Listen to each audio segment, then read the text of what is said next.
Hirap ka ba sa pambili ng gamot? Ang DOH ay nagbigay ng mga aprobadong halaman na maari mong gamitin bilang alternatibong gamot laban sa iba't ibang karamdaman. Di mo na kailangang gumastos ng mahal. Maaring mo itong makuha dyan lang sa iyong bakuran o sa iyong kapaligiran. Narito ang 10 halamang gamot na aprobado ng DOH. Isa sa pinakakilalang halamang gamot sa bansa ay ang lagundi.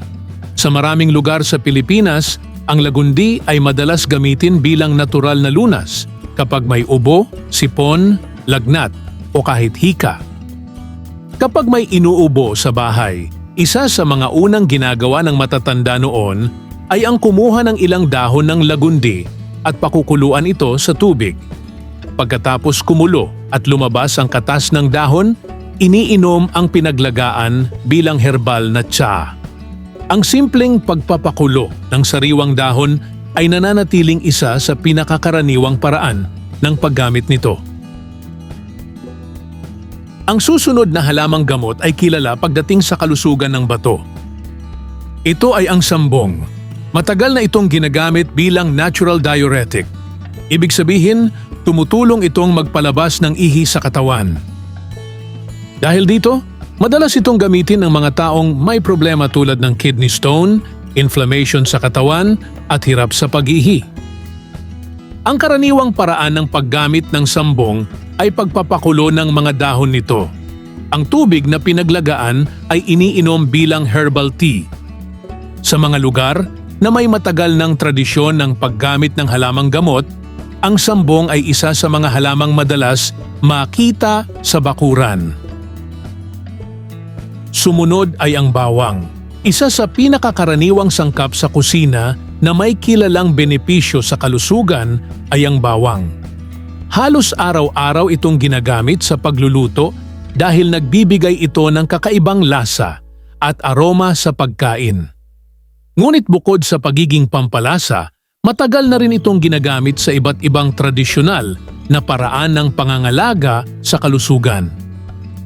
Ang bawang ay madalas iugnay sa pagtulong sa pagpapababa ng kolesterol, pagpapabuti ng blood circulation at pagtulong sa pagkontrol ng blood pressure. May mga taong kumakain ng hilaw na bawang, habang ang iba naman ay mas pinipiling isama ito sa pagkain upang makuha ang mga posibleng benepisyo nito. Sumunod ay ang niyog-niyugan. Ang niyog-niyugan ay isang halamang kilala sa tradisyonal na paggamit laban sa bulatis at tiyan. Ang halamang ito ay isang uri ng baging na may maliliit na bulaklak at bunga na nagiging matigas na buto kapag natuyo. Sa ilang probinsya sa Pilipinas, ang mga tuyong buto ng niyog-niyugan ay ginagamit bilang natural na paraan upang makatulong sa pag-alis ng intestinal worms. Karaniwang kinakain ang ilang piraso ng tuyong buto nito sa tamang dami.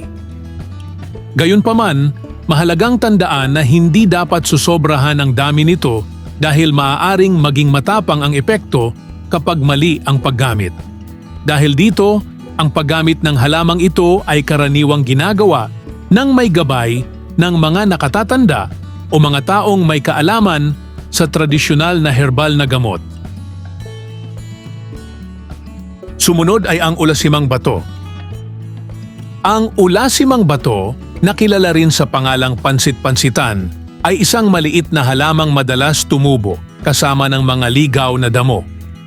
Ito ay may maliliit at makakapal na dahon at kadalasang makikita sa mga bakuran o sa gilid ng daan.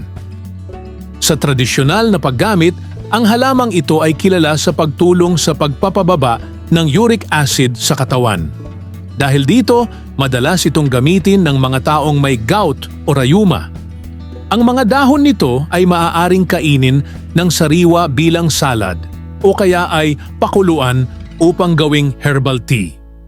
Sa ilang probinsya, ginagamit din ito bilang bahagi ng tradisyonal na halamang pagkain na may benepisyo sa kalusugan. Pero bago yan, siguraduhing malinis ang halaman bago gamitin o kainin. Kung usapan naman ay mga problema sa balat, Isa sa pinakakilalang halamang ginagamit ay ang Acapulco.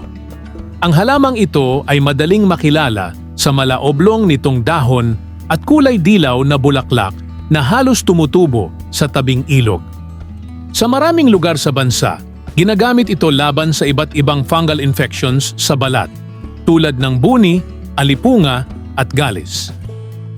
Ang tradisyonal na paraan ng paggamit ng Acapulco ay ang pagdurog ng sariwang dahon nito upang makuha ang katas.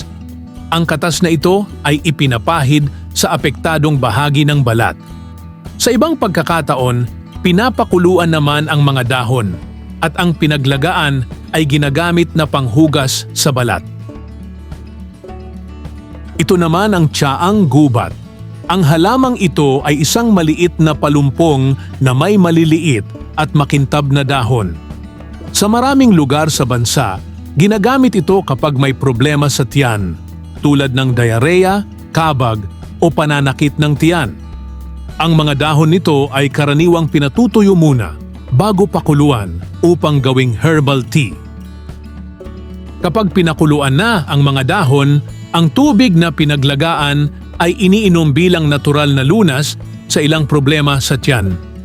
Dahil sa pagiging madaling ihanda at gamitin, ang tsaang gubat ay isa sa mga halamang matagal nang ginagamit sa tradisyonal na paraan ng pangangalaga sa kalusugan.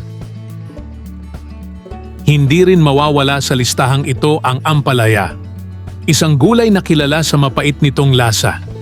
Sa kabila ng pait nito, ang ampalaya ay matagal nang ginagamit sa tradisyonal na paraan upang makatulong sa pagkontrol ng blood sugar.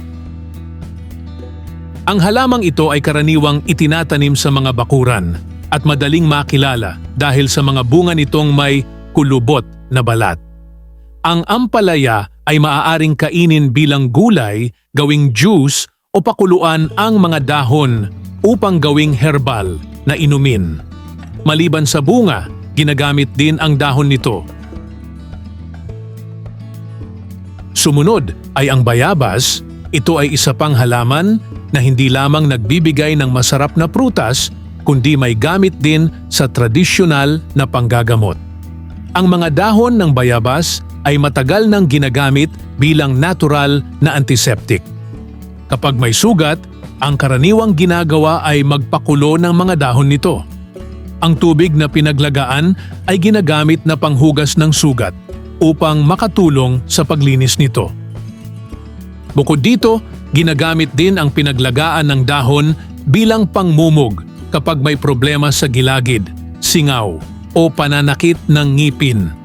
Dahil sa pagiging madaling hanapin ng halamang ito ay isa sa mga pinakapraktikal na halamang gamot na ginagamit sa maraming lugar sa bansa.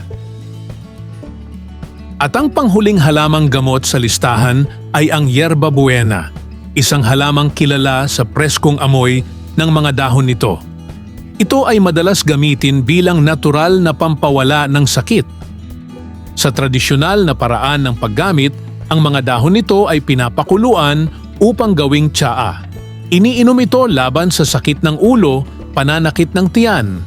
Mayroon ding mga pagkakataon na dinudurog ang mga dahon at ipinapahid sa masakit na bahagi ng katawan. Sa maraming lugar sa Pilipinas, ang yerba buena ay isa sa mga halamang madaling itanim sa bakuran. Subok na at mabisa pa, yan ang yerba buena. At yan ang 10 halamang aprobado ng DOH. Maari kang magtanim nito sa iyong bakuran upang makaiwas sa mahal na presyo ng mga gamot. Ligtas na, makakatipid ka pa. Kung nagustuhan mo ang bidyong ito, subscribe na at i-click ang notification bell para sa iba pang mga video.